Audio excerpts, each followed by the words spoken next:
So good morning to all of you once again, and good morning to those students who joined just now. So today is 10th July and we are discussing our very important topic, that is how to go for these UPSC Civil Services Prelim examination, which is scheduled on 4th October 2020.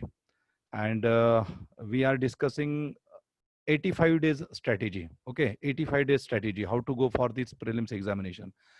हम जो अभी strategy discuss करने वाले हैं इस session में, उसमें ये जो अभी बाकी जो दिन है 85 डेज, आज 10 जुलाई है और कल से अगर हम डेज काउंट करते हैं तो हमारे पास ये जुलाई के जो है 21 दिन मिलते हैं हमें जुलाई के, अगस्त के हमें 31 मतलब 31 दिन मिलते हैं, सितंबर के हमारे पास 30 दिन हैं और अक्टूबर के हमें 3 दिन मिलते हैं, केवल 3 दिन. ठीक है. So if you are calculating these things, all these days, so it becomes 85 days. Okay. You don't need to count this 10th July. हमें 10 जुलाई काउंट करने की जरूरत नहीं है. कल से भी अगर हम काउंट करते हैं तो हमें 21, 31, 30 और 3 ऐसे दिन मिलते हैं, तो टोटल होते हैं 85 days.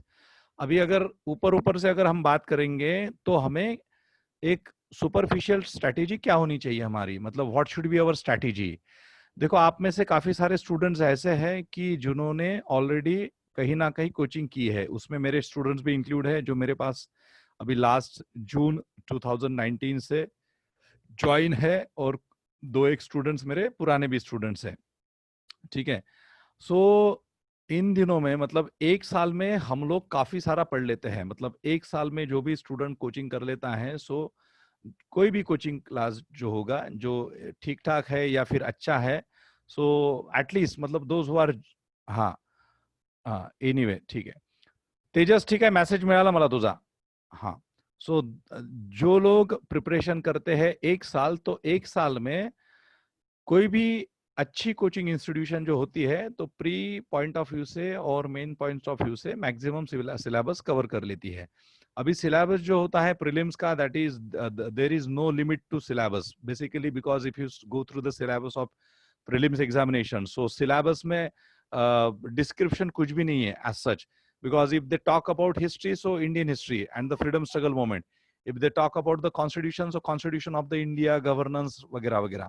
If they talk about the science, so just simply general science and the science and technology, that simply they have mentioned. Okay, so environment and biodiversity, geography of the India and the world, social geography, physical geography, human geography, like that. So with respect to prelims, if you see a syllabus of prelims examination, so syllabus में well defined ऐसा कुछ भी नहीं है.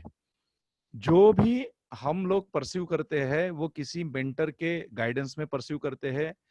हम लोग trend analysis देखते हैं कि भाई क्या ट्रेंड एनालिसिस था क्वेश्चंस का. 2019 में क्या यूपीएससी ने क्वेश्चंस पूछे थे, 18 में क्या पूछे थे, 17 में क्या पूछे थे, और उसके पहले 16, 15 में क्या पूछे थे.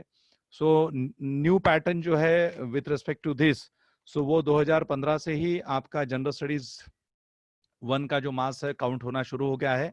सो आप लोग नॉर्मली क्या करते हो कि जो लोग 1 साल से प्रिपरेशन कर रहे हैं, एक्सपेक्टेशन ये है कि आप लोगों ने सारी एनसीईआरटीज को अच्छे से पढ़ लिया है. अभी सारी एनसीईआरटीज मींस व्हाट, कि इंडियन हिस्ट्री, उसमें काफी सारे लोग सजेस्ट करते हैं कि आप लोगों ने एकदम 6 स्टैंडर्ड से लेकर 12 तक पढ़ना चाहिए. लेकिन मैं 6-7 का नॉर्मली सजेस्ट नहीं करता हूं, और ना ही मैं हर एनसीईआरटी को पूरी तरह से पढ़ने को सजेस्ट करता हूं, राइट.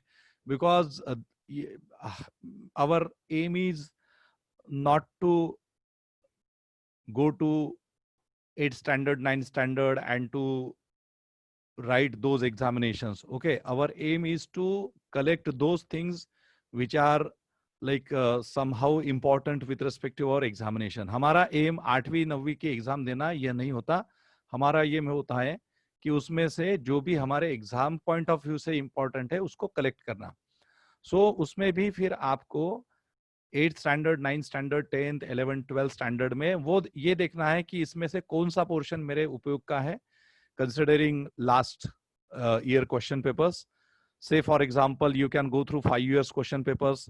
अभी हो सकता है कि आप में से कुछ लोग ऐसे हैं कि जिन्होंने क्वेश्चन पेपर्स देखे ही नहीं है, या देखा भी होगा तो एक हाथ क्वेश्चन पेपर देखा होगा, और अगर आपने प्रिपरेशन अच्छी नहीं की है तो फिर आपको उसमें से क्वेश्चन समझ में भी नहीं आएंगे. जैसे अभी इस इन्होंने कहा है अभी व्हाट शी सेड कि I do have idea about the answer but I fail to understand the question. So आपको आंसर पता है लेकिन आप क्वेश्चन ही परस्यू नहीं कर पाते. ठीक है, तो ऐसा हो जाता है. मतलब अगर आपने एक अच्छे लेवल पे प्रिपरेशन नहीं की है, बेसिक एनसीईआरटीज नहीं पढ़ी है अच्छे से, उसमें से क्या पढ़ना है वो आपको पता नहीं है, क्या नहीं पढ़ना है वो अगर आपको पता नहीं है, और फिर आपने स्टैंडर्ड बुक्स को अच्छे से नहीं पढ़ा है. अभी स्टैंडर्ड बुक्स में फिर काफी सारे लोग बहुत सारी लिस्ट दे देते हैं, है ना. अगर कॉन्स्टिट्यूशन की बात रहेंगी तो कॉन्स्टिट्यूशन में कुछ लोग एक ही बुक बता देते हैं एम लक्ष्मीकांत की, कुछ लोग 2 बुक्स बता देते हैं, कुछ लोग प्रीलिम्स के लिए 1 बुक बताते हैं, मेंस के पॉइंट ऑफ व्यू से और 1-2 बुक्स बता देते हैं. वैसे ही एनवायरनमेंट के बारे में कुछ लोग कुछ बताते हैं, कुछ बताते हैं, right. So there is a there is a list of standard books. Normally इस तरह से है कि if you consider 20 books of NCERT, अगर आपने एनसीईआरटी की 20 बुक पकड़ लो आप, 20 books normally history, geography, constitution, economy, environment, general science consider करके, और आपकी स्टैंडर्ड बुक्स पकड़ लीजिए हर सब्जेक्ट के लिए कम से कम एक स्टैंडर्ड बुक. ओके, और फिर एक्स्ट्रा मटेरियल, एक्स्ट्रा रीडिंग. जैसे कुछ बुक्स ऐसी होती है कि you can take some references from that book, some references, few references from that book, and you can use that particular book only for certain sections. So एक तो book होगी आपकी स्टैंडर्ड की जिसको आपको ऑलमोस्ट पूरा पढ़ना है, और दूसरी कुछ बुक्स होती है कि उसमें से कुछ ही लेना है थोड़ा सा. ऑल टुगेदर अगर आप एनसीईआरटी लेके, एनसीईआरटी प्लस स्टैंडर्ड बुक्स और प्लस एक्स्ट्रा स्टैंडर्ड रेफरेंसेस, इस तरह से अगर आप थोड़ा सा उसको कलेक्ट करते हो, मतलब उसको अगर उसको पकड़ लेते हो, तो not more than 50 books required to qualify your UPSC examination. Okay, not more than 50 books including your optional text. तो 50 बुक्स में अगर हम यूपीएससी क्वालिफाई हो रहे तो ये मतलब कुछ बहुत ये नहीं है, मतलब बहुत डिफिकल्ट टास्क नहीं है. 50 बुक्स, उसमें आप बेसिक भी पकड़ रहे हो, स्टैंडर्ड भी पकड़ रहे हो, एक्स्ट्रा स्टैंडर्ड रेफरेंसेस भी पकड़ रहे हो, तो 50 बुक्स आपका अगर करियर बना देता है तो ये बहुत बड़ी बात होगी ना, है ना. बिकॉज आप once you enter into administration आप तो फिर राजा बन जाते हो. ठीक है, सो एनीवेज एनीवेज सो अभी कितने लोगों ने इस तरह से व्हाटएवर, अभी उसमें से ऑप्शनल का हटा दो, ऑप्शनल सब्जेक्ट का हटा दो तो और बुक्स कम हो जाएंगे. ऑप्शनल के कम से कम हम 10 बुक्स पकड़ लेते हैं, किसी भी ऑप्शनल के अच्छे बुक्स जो होते हैं वो 10 बुक्स होते हैं, है ना.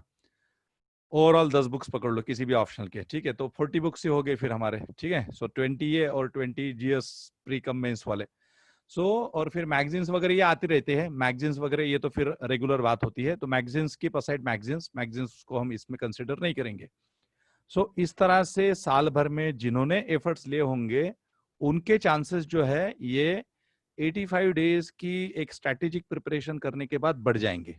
ठीक है, अभी मैं थोड़ा सा नॉर्मल जो प्रॉब्लम्स होते हैं स्टूडेंट्स के उसके ऊपर थोड़ी सी बात करूंगा, और फिर उसके बाद हम लोग आगे बढ़ते हैं. काफी सारे स्टूडेंट्स होते हैं, जैसे आप में भी, अभी भी हमारे बीच में भी स्टूडेंट्स है कि they are preparing since 2 years, they are preparing since 3 years. Okay, last 3 years से. कुछ लोग हैं कि अभी 1 साल से प्रिपरेशन कर रहे हैं, और कुछ लोगों ने अभी 6 महीने में प्रिपरेशन स्टार्ट की. अभी इसमें से जो बेस्ट एफर्ट्स लेगा, जिसका एक अच्छा बैकग्राउंड रह चुका है पहले लेवल में वगैरह, उनके सभी के चांसेस अभी बढ़ सकते हैं. लेकिन अभी जो 85 डेज है उसमें आपको कौन सी बातों को ध्यान देना है, ये बात ध्यान में रखो. First thing is you should not lose your continuity in your studies. Okay, most important thing, you should not lose your continuity in study. Okay, ये कुछ मैं आपको मतलब एडवाइस बोलो या फिर ये कुछ आप उसको टिप्स बोलो या ट्रिक्स बोलो, ठीक है, anything you can consider this thing. हमारी जो कंटिन्युटी है, मतलब सातत्य ज्याला आपण म्हणतो, ते तुमचं कुठेही लूज होऊ देऊ नका पुढचे 85 दिवस. ठीक आहे, you should not lose your continuity. So the first important thing is that continuity. देखो अभी कोरोना की सिचुएशन है. कोरोना की सिचुएशन में ऐसा है कि maximum students they are at their home. So जैसे घर में ऐसा होता है कि नॉर्मली अगर अभ्यास जिसे कहते हैं, अभ्यास करना है, पढ़ाई करनी है, या बहुत ही हम डेडिकेटेड प्रिपरेशन कर रहे हैं, सो आपके पेरेंट्स आप लोगों को नॉर्मली किसी जगह पे भेज देते हैं कि भाई जाओ, दिल्ली जाओ, पुणे जाओ, मुंबई जाओ, यहाँ जाओ, वहां जाओ, कोचिंग करो, पढ़ाई करो. इसलिए क्यों? क्योंकि घर में रहने के बाद हम लोग बहुत कंफर्ट जोन में रहते हैं. मतलब खाने पीने की आदत होगी हमारी, या फिर कुछ थोड़ा सा उसमें घर वालों से चलो थोड़ा सा डिस्कशन कर लिया, या फिर हमने टीवी देख ली, है ना, या मूवीज देख रहे हैं, फिर तो बैठे तो फिर किसी फ्रेंड के साथ बैठ गए तो फिर बैठ ही गए. अभी वैसे अभी ये आप लोगों के लिए this is good situation, ideal situation for students, कि आपके घर ना कोई आ सकता है ना आप किसी के घर जा सकते हो. So take a benefit of this thing कि आप अभी आइसोलेशन में हो, मतलब whatever the isolation required, so that is there. हाँ, तो यही आइडियल सिचुएशन हमें चाहिए होती है. लेकिन आप लोग खुद को या फिर आपके फैमिली के साथ भी आप बिल्कुल स्ट्रिक्ट रहिए कि आपके फैमिली के साथ, आपके पेरेंट्स के साथ कितना टाइम आपको देना है, वो बिल्कुल आपने बहुत ही डिसिप्लिन के साथ उसको डिसाइड करना चाहिए. ओके, आपने मोबाइल पे कितनी बात करनी चाहिए, व्हाट्सएप पे कितनी बात करनी चाहिए, चैटिंग करनी चाहिए, फेसबुक को कितना टाइम देनी चाहिए. So whatever the distractions you are having, so do away with that distractions, first thing. तो ये पहली तो बात होगी कि सातत्य आना चाहिए आपका, कंटिन्यूटी. ठीक है, अभी इस कंटिन्यूटी पे हम और थोड़ा सा इलेबोरेटली मैं बोलूंगा. Continuity means what? आपका एक भी दिन वेस्ट नहीं होना चाहिए. सबसे इंपॉर्टेंट बात, वेस्ट नहीं, किसी भी कारण से वेस्ट नहीं होना चाहिए. ठीक है. दूसरी बात, self discipline is very important. ये अगर कंटिन्यूटी रखनी है तो सेल्फ डिसिप्लिन आपको रखना है. Right, self discipline. Okay, self discipline means what? कि आपने मॉर्निंग में कितने बजे उठना है और रात में कितने बजे सोना है. ठीक है, खाना कितने बजे खाना है, बात कितनी करनी है, फिजूल की बातें अवॉइड करनी है. ओके, एनीवे, फिर सेल्फ डिसिप्लिन में आपकी थोड़ी सी एक्सरसाइज भी आ जाएंगी. Exercises, give time for your exercises, do some kind of exercises, at least half an hour exercises. if you if you if you are knowing the art of meditation, you go for meditation also, half an hour meditation. अगर आपको लगता है कि कुछ चलो थोड़ा सा एक जैसे काफी स्टूडेंट्स को प्रॉब्लम्स होती है कि सर दर्द करने लगता है, so meditation is nothing but a science. Okay, so उसमें आप बिल्कुल बैठो, हाफ एन आवर शांति से बैठो, या फिर जैसे शवासन वगैरह काइंड ऑफ एक्सरसाइजेस होती है, या means any way relaxation exercise which give you comfort. Okay, तो उसको भी आप आपके शेड्यूल में इंक्लूड करो. This is also part and parcel of your studies. ऐसा नहीं कि 12 घंटे आप बैठे हो या फिर कंटिन्यूसली पढ़ाई कर रहे हो और फिर होता है कि सर दर्द होता है या फिर थोड़ा सा आलस आ जाता है. तो रिलैक्सेशन, आप फिर रिलैक्सेशन में कोई भी एक्टिविटीज कर सकते हो. आप एक्सरसाइजेस कर लो, आप थोड़ी सी दौड़ लगा के आ जाओ, आप मेडिटेशन कर लो, एनीथिंग व्हाट एवर, मतलब जो आपको कंफर्ट लगता है वो. Okay, that is not a specific rules for that. Okay, so ये आपके सेल्फ डिसिप्लिन में आ गया. खाने की जो आदतें हैं वो भी आपको बिल्कुल बहुत अच्छे से करनी है. मतलब you need to focus on that also. कुछ भी उल्टा सीधा खाना मत. और किसी भी मतलब लाइक कि कोई कोई लोग फिर 11 बजे खा लेते हैं रात में. ठीक है, कोई लोग दोपहर में बिल्कुल 2 ढाई बजे 3 बजे खाना खा लेते. These are very minute things, but that are also important with respect to your preparation. Okay, so ये भी थोड़े से आपके सेल्फ डिसिप्लिन में ये भी बातें आ गई.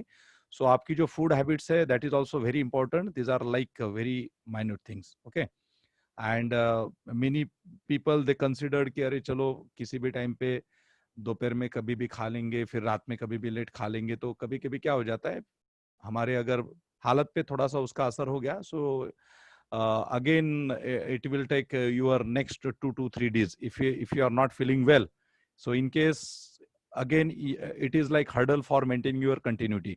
So हमारे सेहत का ख्याल रखना है, ये बात ध्यान में रखना आप लोग, ठीक है। अभी इसमें आपका रेगुलर शेड्यूल क्या होना चाहिए, regular schedule.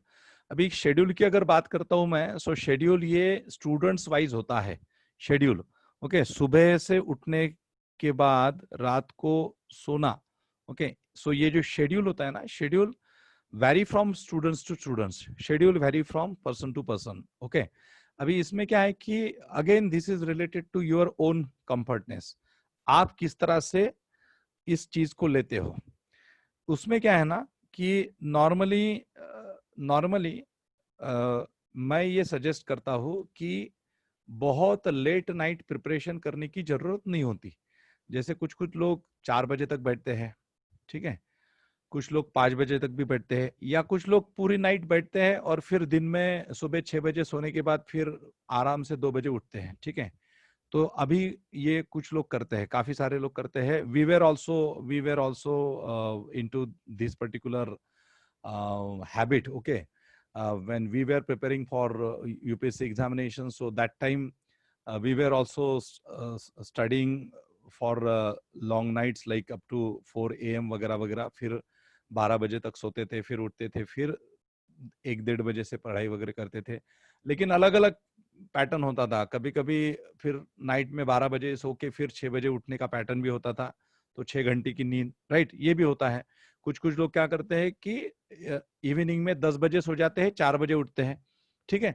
So considering your disturbances and comfort zone, आप लोग आदत डालो। लेकिन ये मैं बात आपको बहुत अच्छे से सजेस्ट करूंगा कि जैसे आपकी एग्जाम नजदीक आती है, जैसे अभी 4 बजे तक पढ़ना, ये वाली जो हैबिट है, या 3 बजे तक पढ़ना, या 2 बजे तक पढ़ना, ये वाली जो हैबिट है ना आपकी, ये चलो ठीक है एग्जाम के 20 डेज बिफोर तक ठीक है। लेकिन अगर वही हैबिट आपकी कंटिन्यूअसली रही ना, तो फिर आपको एग्जाम देनी है मॉर्निंग के टाइम में, राइट। तो अगर उसी हैबिट को आप till previous day of exam तक कंटिन्यू करते हो, तो you can see its impact on your exam. So जो भी साल भर की 2 साल की मेहनत जो की है ना, तो वो वेस्ट जा सकती है।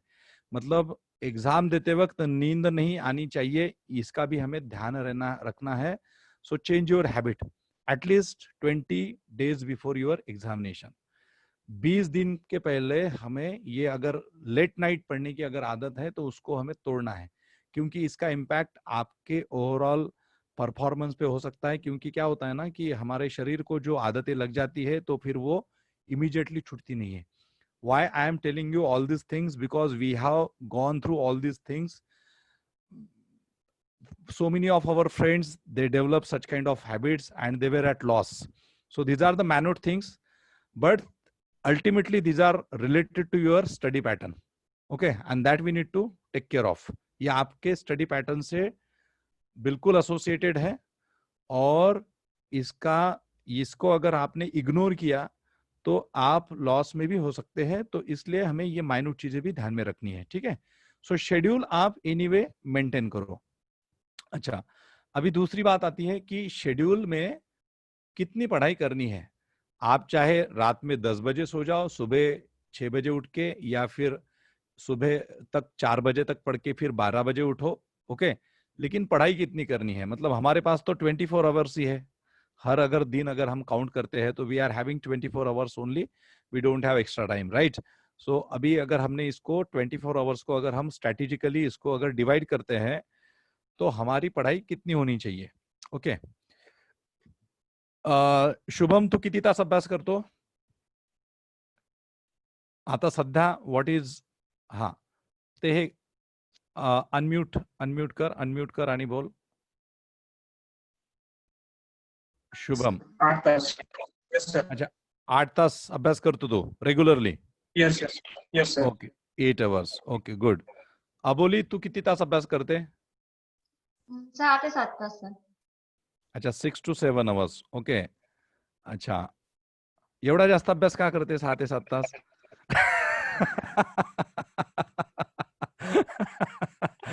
बाकीच्या तास कुठे जातात? बाकीचे तास कुठे जातात? सर माहिती नाही पडत, लक्षात नाही कुठे जातात खरंच. हा हा, तर मग ते लक्षात आणावं लागेल आपल्याला की कुठे वेळ चाललाय आपला. ठीक आहे, ओके. योगेश, हा योगेश तू नवीन आहेस, योगेश पाटील. तर तू योगेश, आता तू कमिंग प्रिलिम्सच्या दृष्टीने किती तास अभ्यास करतो? योगेश पाटील. हा हाँ सर. किती तास काही अभ्यास करतो? 2-3 तास. अच्छा, 2-3 तास. चला, तू नवीन आहेस आता. You started in January 2020. पण आपल्याला 2021 जरी क्वालिफाय करायचं असेल ना प्रिलिम्स, ओके, किंवा थॉरोली, तरी पण वेळ वाढवावा लागेल. ओके, वेळ वाढवावा लागेल. आणि the most important thing I am telling you, don't believe on the rumors, like many of the even successful candidate, they say like that कि 6 घंटे में भी आप क्वालिफाई हो सकते हो. तो वो बाबा बहुत एक्स्ट्रॉर्डनरी लोग होंगे, है ना, जिनका मतलब, तो हर कोई उतना एक्स्ट्रॉर्डनरी नहीं होता, है ना. वो करते बहुत है लेकिन बताते कम है, राइट. वो करते बहुत है ना. मैंने अभी तक ऐसे ये नहीं देखे. So we have been into this field and we have guided to thousands of the students. Okay, so करते बहुत है, ठीक है, लेकिन बताते वक्त लोग थोड़ा सा बता देते हैं कि क्योंकि खुद का एक्स्ट्रॉर्डनरीनेस भी ये हो जाना चाहिए ना, इसलिए. सो एफर्ट्स लेने होते हैं, ऐसा कुछ नहीं कि एफर्ट्स नहीं लेना होता है. सो करना है आप लोगों को, and whatever possible efforts you need to take, so you should take that efforts.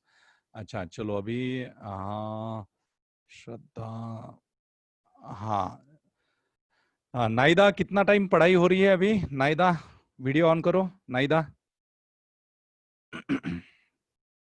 नाइदा, hello, online हो क्या नाइदा? Hello, hello. हेलो. हाँ नाइदा, ऑनलाइन हो? हाँ, यस सर. हाँ, अभी कितना हेलो. टाइम हो रहा है? हाँ, आवाज आ रही है मेरी? हाँ सर, आ रही. हाँ, कितना टाइम हो रहा है अभी पढ़ाई? Sir 9 hours. कितना? 9 आवर्स हो रहा है? Yes sir. ओके, ठीक है. सो लेट नाइट पढ़ाई हो रही है कि दिन की पढ़ाई हो रही है? Sir late night. Late 12 night to 4, या. ठीक है, एनीवेज ठीक है, चलेगा. अभी तो चल जाएगा, लेकिन 20 डेज बिफोर जो रहेगा एग्जाम, तो थोड़ा सा शेड्यूल बिल्कुल चेंज कर देना. Yes sir. Okay, anyways. हाँ, और हाँ, Niharika, what is your schedule now? Niharika, Yes, sir. हाँ, what is your schedule? Morning I gave 2 hours, afternoon 2 hours, आणि मग सीधा रात्री. हाँ, तर टोटल After किती होतं? 11 to 12. टोटल किती Some होतं? 6 to 7 hours. अच्छा, 6 to 7 hours. Okay. Acha, along with house activities, means you have Yes, to do some to yes, responsibilities. Okay. unwanted responsibilities. Unwanted responsibilities. Okay. But along with that responsibilities also, you can at least dedicate your 8 hours for preparation. Yes, sir. Okay, हाँ, 8 hours कमीत कमी करायचं. ठीक आहे. Yes, sir. Rutuja, किती अभ्यास होतोय ऋतुजा? हाँ सर, 6 to 7 hours होतो. अच्छा, 6 to 7 hours. बाकीचा वेळ कुठे जातो मग? सर मम्मीची तब्येत ठीक नाही आहे आता. 10-12 अच्छा, दिवस झाले. ओके, ठीक आहे, काळजी घे आणि कर. हा, रोहन, किती तास अभ्यास होतो? रोहन राऊत. हाँ सर. हा, रोहन, किती तास अभ्यास होतो? सर असं काय मी रोज काय काउंट करत नाही किती तास होतो, पण हा. ऑन एन ॲव्हरेज 8 आवर्स तरी होते डेली. 8 hours होतं ना? गुड, हो. ठीक आहे. 8 hours म्हणजे चला, standard is 8 hours. Okay, Rupali, किती वेळ अभ्यास होतोय? सर 8 तास करते, पण मी 40-20 चा रूल नाही करते. म्हणजे 40 मिनिटं अभ्यास करते, 20 मिनिट रेस्ट घेते, कारण की माझा बॅक पेन आणि हेडेकचा प्रॉब्लेम होत होता ना. अच्छा, कमी येऊन माझा 8-9 तास होतो. म्हणजे त्या 20 मिनिट्स मध्ये मी लंच पण करते. कधी त्या 20 मिनिट्स मध्ये एक्सरसाइज, कधी 20 मिनिट्स मध्ये मेडिटेशन, तसं मी त्याचं युटिलाइज करते सर. सध्या मी तसं करते, त्याच्यामुळे माझा बॅक पेनचा थोडा प्रॉब्लेम आणि हेडेकचा कमी झाला. ओके, ठीक आहे. Anyway, so on an average, म्हणजे on an average I am expecting that students those who are preparing, so they are at least dedicating 6 to 8 hours. Okay, so 6 to 8 hours you people are giving. ठीक आहे. आता बघा तुम्ही 6 ते 8 तास अभ्यास करताय, पण तुम्हाला हा टाइम वाढवावा लागेल. Okay, you need to anyway you need to increase your time frame. Okay, see, responsibilities from home, that is one thing, because you people are now at home. So anyway, sometimes you need to help your family members to do some important things at home. So that is one thing. परंतु त्याच्यामध्ये थोडंसं adjustment करत चला. आपण समजा 8, 8 and 8, okay, असा जर time जर दिला आपण आपल्याला, म्हणजे we are dividing our 24 hours into 8 hours, 8 hours and 8 hours, है ना. 24 तासाला आपण डिवाइड केलं. ओके, 8 तास, 8 तास आणि 8 तास. आता मला सांगा, नॉर्मली आपण झोपतो किती तास? किती तुम्हाला, what is your requirement sleep? झोप किती तासाची पाहिजे असते आपल्याला? Max to max 8 hours, max to max 8 hours. म्हणजे तुम्ही रात्री जरी कंटिन्युएशन मध्ये झोपले ना, तरी तुम्ही 6 to 7 hours झोपता. And 1 hour you can take rest, means during morning day time you can take 1 hour rest. Okay, 1 hour rest. So maximum 8 hours. अच्छा, जेवण करणे 2 टाइमचं, त्याच्यानंतर बाकीच्या गोष्टी, त्याच्यासाठी किती टाइम लागतो आपल्याला? बाकीच्या गोष्टी, जेवण, आंघोळ, हे ते वगैरे सगळं, max to max maximum 2 hours. Okay, so इस 8 में मैं अभी ये 2 घंटे और अटैच कर लेता हूँ, तो 10 घंटे हो गए, 10 hours हो गए. ठीक है, अभी चलो थोड़ा सा एंटरटेन कर लिया, थोड़ा सा घर वालों के साथ बात भी कर ली, थोड़ा सा और कुछ घर के काम है, हाथ बटाना वगैरह, उसको हम 2 घंटे ले लेते हैं. सो कितना हो गया ये? 12 घंटे हो गए. मतलब 8 घंटे मैंने टोटली आपके नींद को दिए सोने के लिए. ठीक है, 8 घंटे दे दे पूरे. 2 hours फॉर एक्टिविटीज, फ्रेश हो जाना, खाना वगैरह खाना, right. Okay, to get fresh and to have lunch और dinner like that. 2 hours, so 10 hours हो गए. And 2 more hours I am giving to provide service at home. Okay, helping family members like that. So total हमारे 12 घंटे हो गए. अब ये 12 घंटे में से आप लोग पढ़ाई कितनी कर रहे हो? 6 to 8 hours. So ये बाकी जो 4 घंटे है ना, 4 घंटे, you need to think about these 4 hours.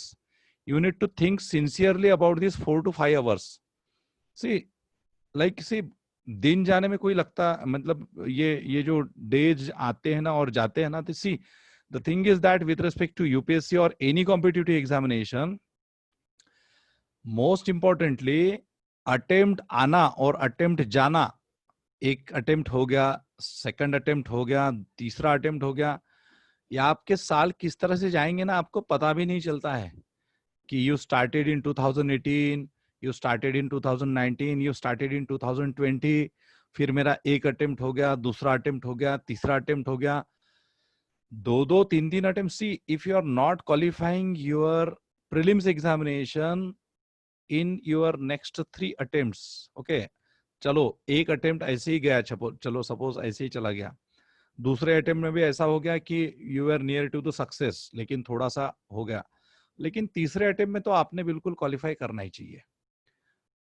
आप कोचिंग क्लास ज्वाइन करके करो या कोचिंग क्लासेस ज्वाइन ना करते हुए करो, लेकिन आपने थर्ड अटेम्प्ट में, but you need a proper mentorship, that is the most important thing. जो उस फील्ड के लोग हैं जिन्होंने एटलीस्ट मेंस इंटरव्यूज दिए हैं, उनका एक रेगुलर गाइडेंस आपको चाहिए. अल्टीमेटली स्टडी तो आप लोगों को ही करनी होती है, मैक्सिमम जो कुछ करना होता है वो समझ के स्ट्रेटेजिक लेवल पे आपको ही करना होता है. सो that is the most important thing.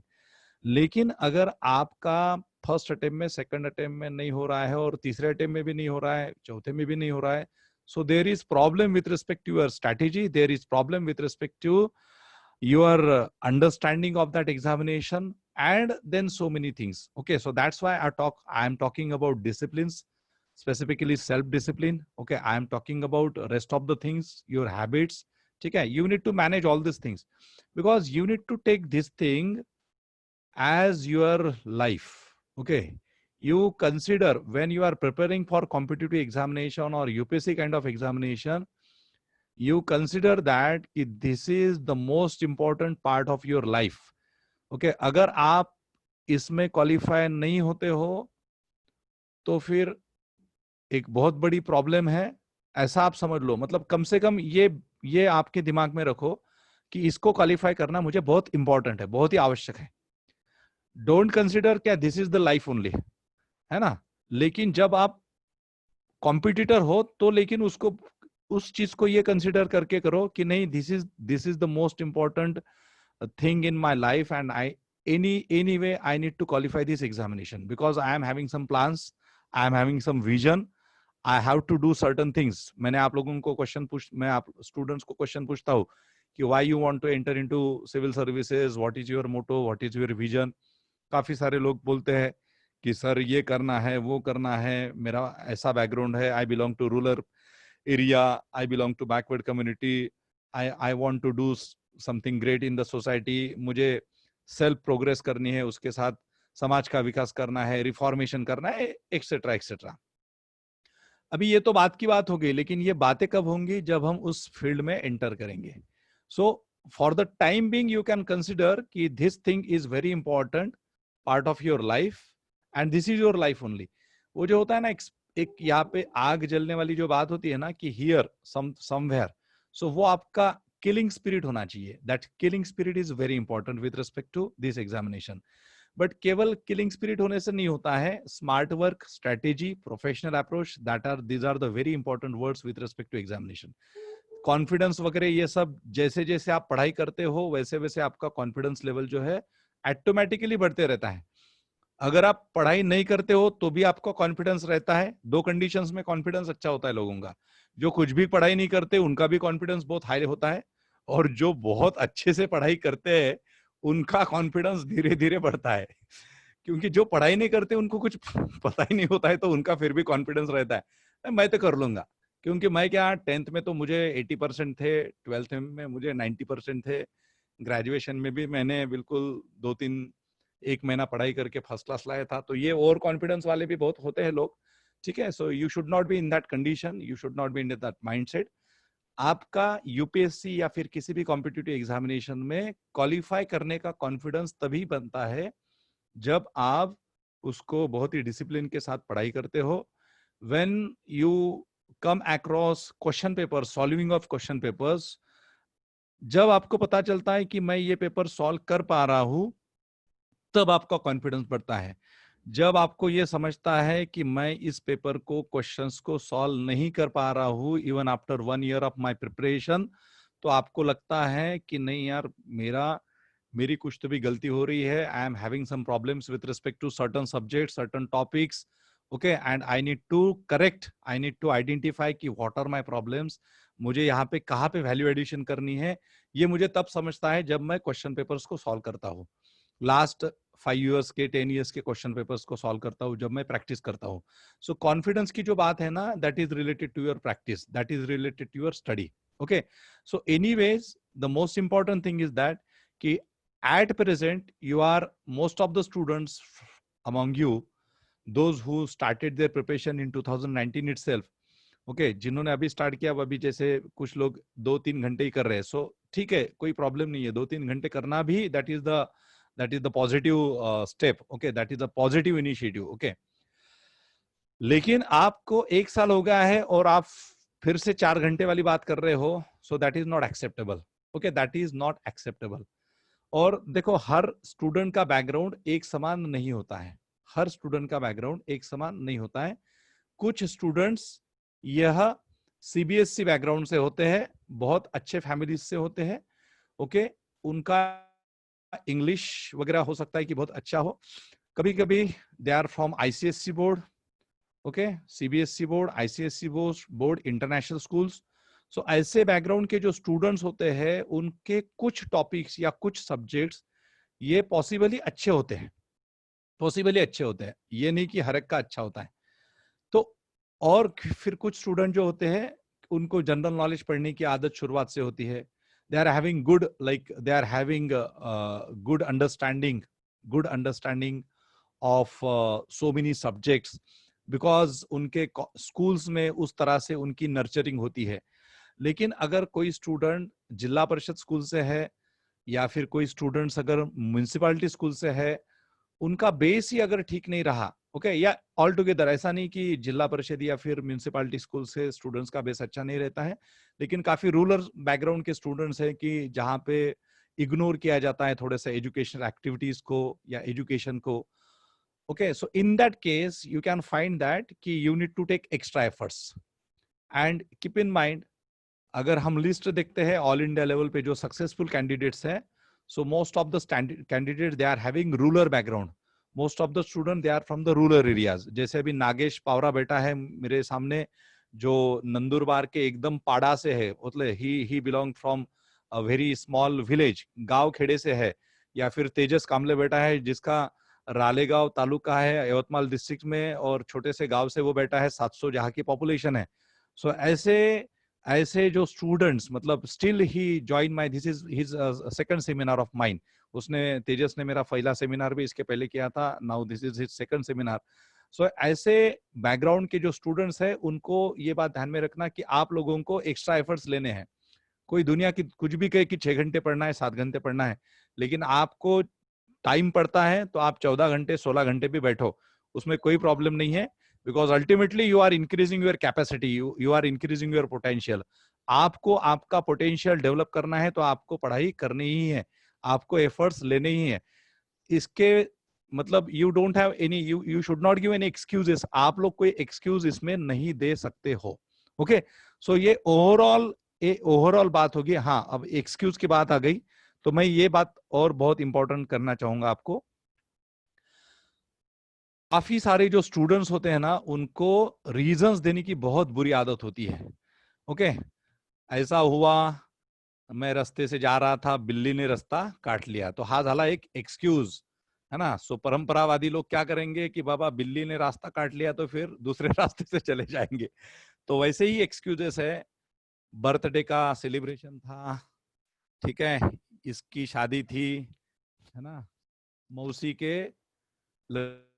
लड़की की शादी थी, आत्याच्या पोराचं लग्न होतं आणि मग असा आलानं होतं, फलानं होतं, उधर घूमने जा रहे थे, पूरी फैमिली चली गई थी, तो फिर मुझे भी जाना ही था.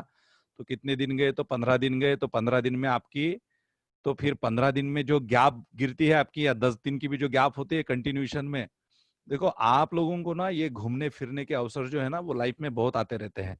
बर्थडे सेलिब्रेशंस के अवसर बहुत आते रहते हैं, ठीक है, या फिर whatever the celebrations you are doing. लेकिन और फिर ये उठने का, सोने का, फिर आज अभ्यासच नाही झाला, काय तर मूडच नव्हतं. अरे मूड का नव्हता बाबा तुझा?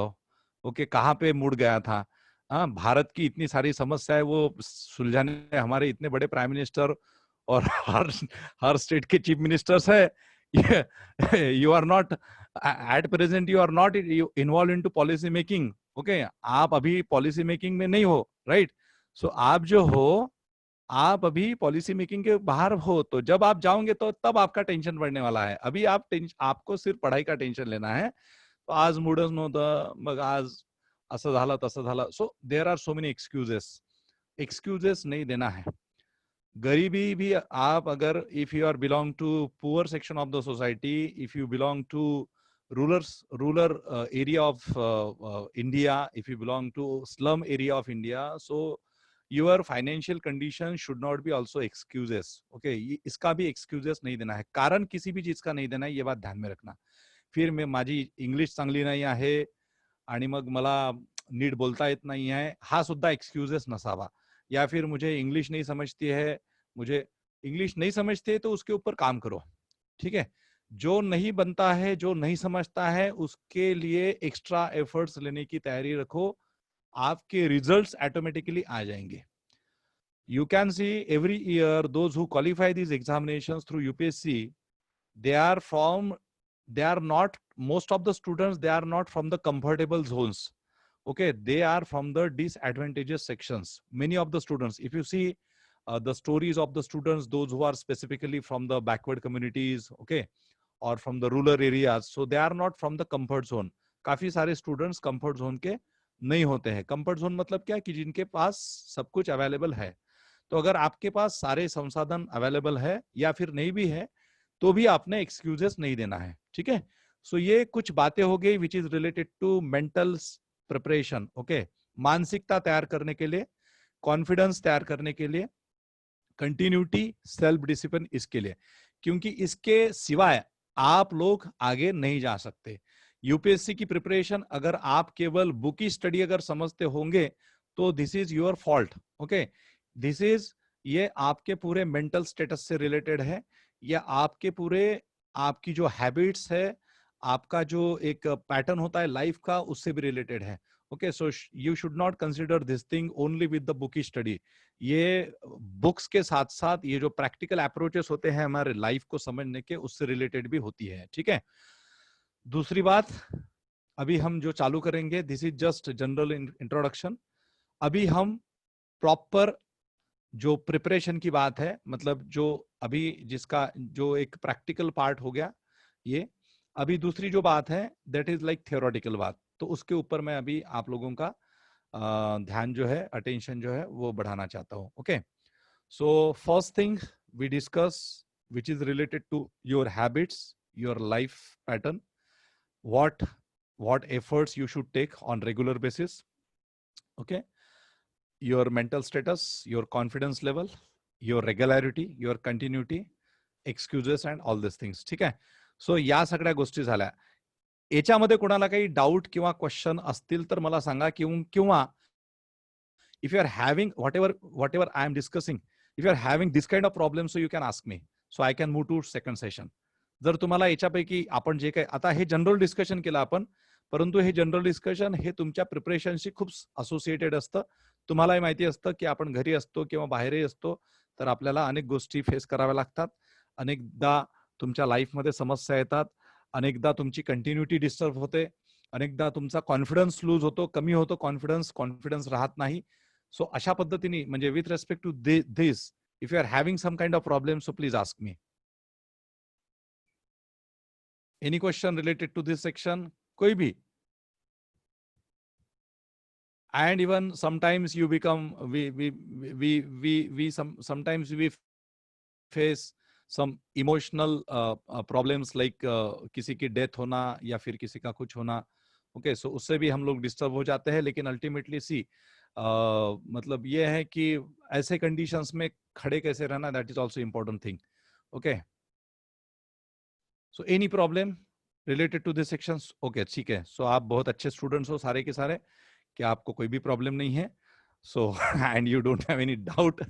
सो अच्छी बात है. So I am moving towards second section which is very important part of this discussion, okay. अभी हम प्रैक्टिकल बात करेंगे